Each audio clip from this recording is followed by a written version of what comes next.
झारखंड राज्य स्थित बाबा वैद्यनाथ धाम विराजमान है। झारखंड में देवघर जिला में बाबा वैद्यनाथ धाम विराजमान है। क्या है उसका रहस्यमय बातें?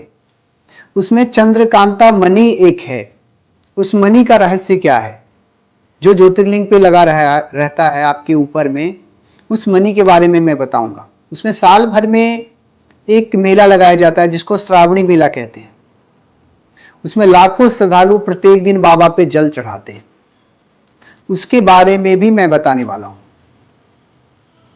बाबा बैद्यनाथ धाम में स्थित माता का एक शक्तिपीठ है, उसके बारे में भी मैं इस वीडियो के माध्यम से बताऊंगा। और वहां पे एक और मुख्यतः बातें हैं कि वहां पे पंचशूल की क्या रहस्यमय बातें हैं।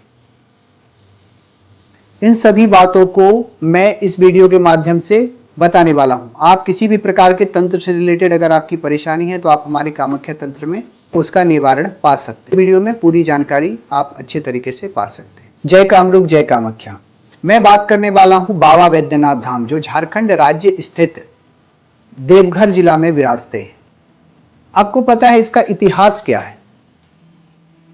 बाबा वैद्यनाथ धाम अपने आप में सबसे श्रेष्ठ 12 ज्योतिर्लिंगों में सबसे प्रथम स्थान भी पाए जाते हैं मनोकामनाओं की सिद्धि के लिए। जो व्यक्ति इस स्थान पे मनोकामना की सिद्धि प्राप्ति करने के लिए जाता है, उसकी मनोकामना सरल तरीके से पूर्ण हो जाती है। बाबा वैद्यनाथ धाम का क्या है रहस्यमय बातें? महादेव के बहुत ही प्रिय शिष्य कह सकते हैं रावण। रावण के बारे में आप सभी को पता है कि रावण जो महादेव के सबसे प्रिय शिष्य थे, उन्होंने इतनी शक्तियां इतने अर्जित किया, महादेव की कृपा प्राप्त किया। कोई ऐसे तरीके से नहीं है कि मतलब वो उन्होंने अपनी शक्ति अपनी साधना से महादेव को प्रत्यक्ष किया।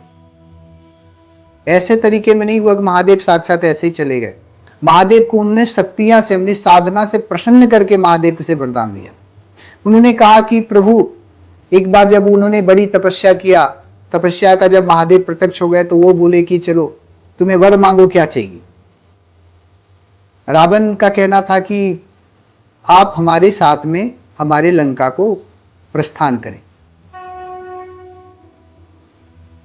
भगवान तथास्तु कहकर के चले गए। अब महादेव जी जब बता रहे थे उस समय, तो माता विराजमान थी, खुद माता साक्षात विराजमान थी।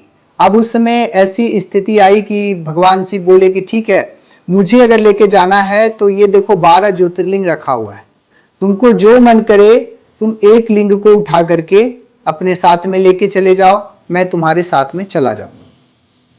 तो ऐसा हुआ कि माता वो देखे कि माँ किसमें पूजा करती है। 12 ज्योतिर्लिंग तो है, परंतु मैया किसमें पूजा विशेष करती है। तो वो बाबा वैद्यनाथ धाम का जो ज्योतिर्लिंग है उसको उठा करके माता इसमें पूजा करती है। बोले कि ये ज्योतिर्लिंग को मुझे लेके जाना है।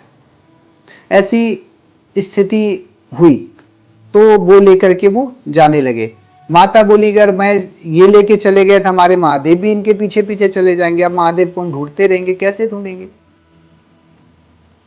उन्होंने एक तरकीब किया, गणेश जी को बुलाए, बोले ठीक है, ऐसे ऐसी अपनी योजना बनाई कि ठीक है आप इनको जाने से पहले कुछ ऐसी व्यथा करना। बहुत में ऐसा भी वर्णन है कि भगवान विष्णु आए थे और विष्णु आए थे अपनी शरीर को अलग तरीके से धारण करके, और वो उनके हाथों में ज्योतिर्लिंग को रख के रावण चले गए थे। परंतु ये भी है कि एक में ये भी वर्णन है, कुछ लोग ये भी कहते हैं कि चलो मान्यता पुरानी कथाओं के अनुसार में कि गणेश जी जो थे, माता उनको जल पिला दी थी। जो गंगा जी थे उदर में चले जाने के कारण में ना, उनके उदर में चले गए थे और वो काफी व्यथा करने लगे। उस स्थान पे उनका एक वरदान भगवान शिव बोले थे कि जिस भी स्थान पे इसे रखोगे वहीं स्थापित हो जाएगा।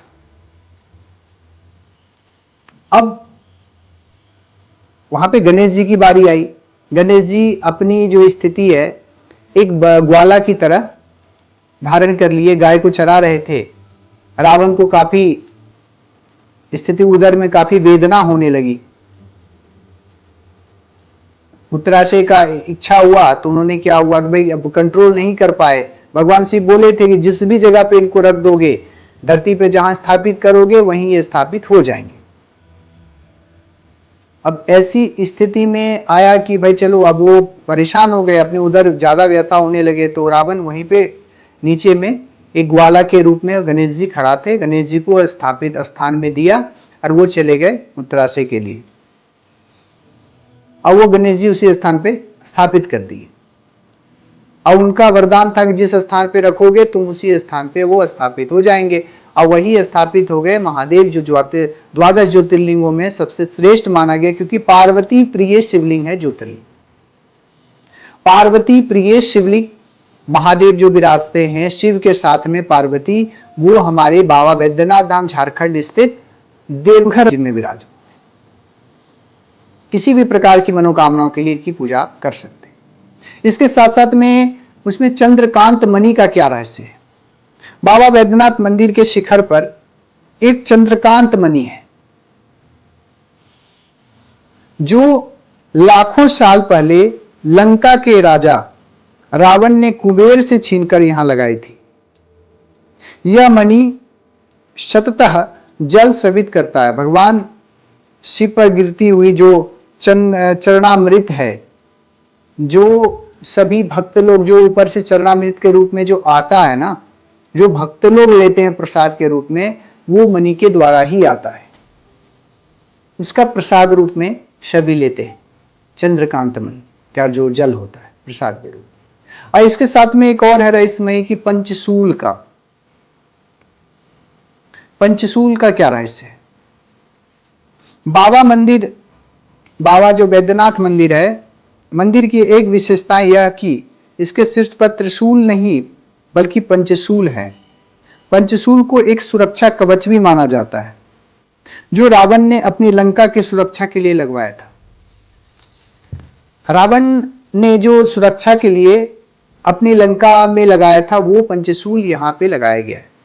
ये पंचशूल का दर्शन मात्र से भगवान शिव का दर्शन प्राप्त हो जाता है। पंचशूल की बहुत मान्यताएं हैं। पंचशूल का दर्शन करके वहां पे गठजोड़ भी किया जाता है कोई मनोकामना के लिए। माता शिव जी और माता पार्वती के बीच का गठजोड़ होता है, वो गठजोड़ भी किया जाता है। कहते हैं कि मान्यताओं के अनुसार जिस भी पति पत्नी में कोई विवाद या किसी भी प्रकार की परेशानी हो रहा है या कोई मनोकामना अगर आप चाहते हैं तो वहां पे गठजोड़ आप कर सकते हैं। ऐसी मनोकामनाएं देवघर बाबा वैद्यनाथ धाम का है। वहां पे एक श्रावणी मेला लगाया जाता है।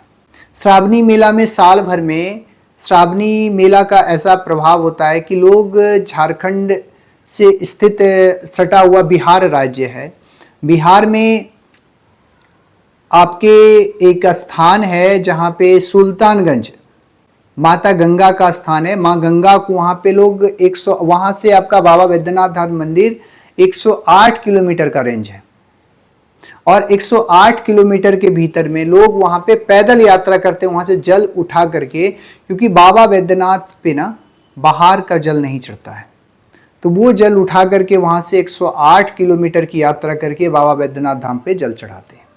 ये वहां की मान्यता है, और जो भी मनोकामना होते हैं वो पूर्ण हो जाते हैं, ऐसी माना जाता है।